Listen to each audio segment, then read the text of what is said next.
ایک ملک ہے ملائیشیا، سنا ہے نام آپ حضرات نے؟ جس نے سنا وہ بس بتائیے گا، دوسرا نہ بتائیے، نام تو سنا ہے نا آپ حضرات؟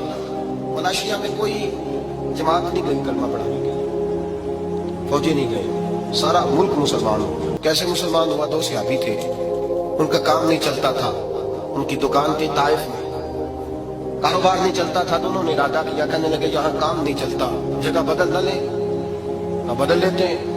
ڈھونڈتے ڈھونڈتے ان کا خیال بنا کہ ملائیشیا میں چل کے دکان کرتے ہیں۔ اس ملک کے اندر آ گئے، یہاں دو صحابہ نے دکان ڈال دی، سودا بھی کھرا دیتے، بات بھی کھری کرتے، دلوں میں بھی سچ تھا، زبانوں پہ بھی کاروبار کرنے آئے، کاروبار، زبان بھی سچی، دل بھی سچا، بات بھی سچی۔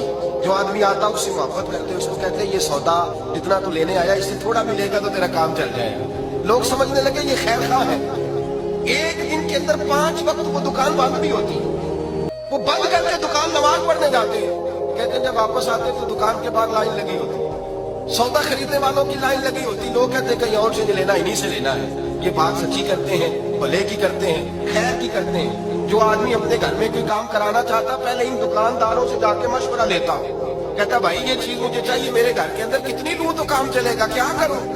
دکان، ان 2 رات کی دکان، وہ بھائی دکان پہ بیٹھے ہیں صحابہ، لوگ مشورہ لیتے، وہ مشورہ دیتے، لوگ ان سے سوال پوچھتے، وہ جواب دیتے، انہیں سودا دیتے، بات چیت ہوتی۔ لوگ ان سے پوچھتے ہم نے تو دردی دیکھی ہے، تم جیسے نہیں دیکھے، ہم نے زمانہ دیکھا ہے، بڑی بڑی دکانوں پہ گئے ہیں، تم جیسے نہیں دیکھے، تم کون ہو؟ اسے اب ایک دوسرے کا منہ دیکھتے اور دیکھ کے کہتے ہم کون ہیں؟ تم نے ابھی ابو بکر صدیق کو نہیں دیکھا۔ ہم کون ہیں؟ تم نے ابھی عمر فاروق کو نہیں دیکھا۔ ہم کون ہیں؟ ابھی تو تم نے عثمان غنی کو نہیں دیکھا۔ ہم کون ہیں؟ ابھی تم نے علی ابن ابی طالب کو نہیں دیکھا۔ اور فرمایا ہم تو نوکر ہیں، ابھی تم نے محمد عربی کو نہیں دیکھا، ابھی تم نے سید عالم کو نہیں دیکھا۔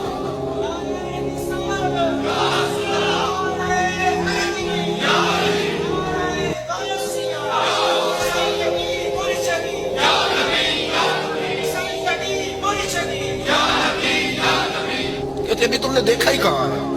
ابھی تم نے ہمارے محبوب کو دیکھا نہیں۔ وہ کہتے تم ہو کون؟ تعارف تو کراؤ۔ وہ نہیں کہا کہ ہم رائی ہوتے ہیں، ہم چودھری ہوتے ہیں، چیمہ صاحب ہوتے ہیں، چٹھا صاحب ہوتے ہیں، ہم جناب انصاری صاحب ہوتے ہیں، یہ تعارف نہیں کرایا۔ کہا تم کون ہو؟ کہنے لگے ہمارا تعارف یہ ہے کہ ہم محمدی ہوتے ہیں، ہمارا تعارف یہ ہے کہ مسلم ہوتے ہیں، ہم مومن ہوتے ہیں، ہم حضور کا کلمہ پڑھنے والے ہوتے ہیں۔ 2 بندوں نے دکان ڈالی، کہا کہ مسجد نہیں ڈالی، خانقاہ نہیں، مزار نہیں، دکان ڈالی، اور سارے کا سارا ملک کلمہ پڑھ کے مسلمان ہو۔ بھائی میری بات سنیں نا، یہ روز روز ایک بات بڑی تکلیف دہ ہے، لیکن کرنا بھی بڑا ضروری ہے۔ بیداری امت کانفرنس میں آنے والے میرے بھائیوں، ایک بات بڑی ضروری ہے، مسلمان کو جب بھی نقصان پہنچا ہے پہلے اندر سے غدار بکے ہیں۔ لوگوں نے ایمان بیچا ہے، لوگوں نے ایمان بیچا ہے، کسی نے 2 کروڑ کا، کسی نے 10 کروڑ کا، کسی نے 20 کروڑ کا، کسی نے 2 ارب کا ایمان بیچا۔ ایمان حضرت عبداللہ بن حذافہ کو روم کے بادشاہ نے جب پکڑا تو کہنے لگا بول تیری قیمت کیا ہے، کیا لے گا؟ آپ فرمانے لگے میں جب صبح اٹھتا ہوں تو دعا کرتا ہوں اے اللہ جب میں مروں تو میرا خاتمہ ایمان پہ کرنا، میرا خاتمہ ایمان پہ کرنا۔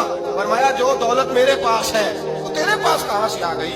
میں ایماندار ہوں، یہ سب سے بڑی دولت ہے۔ میرے بھائی یاد رکھیں، سب سے پہلی بات یہ ہے بحیثیت مسلمان، بحیثیت مومن، بحیثیت ایک رسول اللہ کے غلام کے، ہمیں اپنے خیالات کے اندر، سوچوں کے اندر، ہمیں اپنے مزاج کے اندر ایک دوسرے کے ساتھ ہمیں تھوڑا سا نرمی پیدا کرنی پڑے گی، ہمیں پورے طور پر اپنی تربیت کرنا ہوگی۔ ہم اپنے وعدے کو نبھا کریں، ہم جس ذمہ داری پہ ہمیں بٹھایا گیا ہے ہم اس ذمہ داری کا پاس اور لحاظ کریں، ہم احساس پیدا کریں کہ ہمارے کردار و عمل سے کوئی دور ہو رہا ہے یا قریب ہو رہا ہے۔ اقبال کہتے ہیں کوئی کارواں سے ٹوٹا، کوئی بدگما حرم سے، کہ میرے کارواں میں نہیں خوب دل نوازی۔ کہا کوئی ایسا ہے ہی نہیں، کوئی ہے ہی نہیں جو پورا پیار کرے، اس لیے لوگ ٹوٹ جاتے ہیں کہ ہمارے مزاجوں میں تلخی ہے۔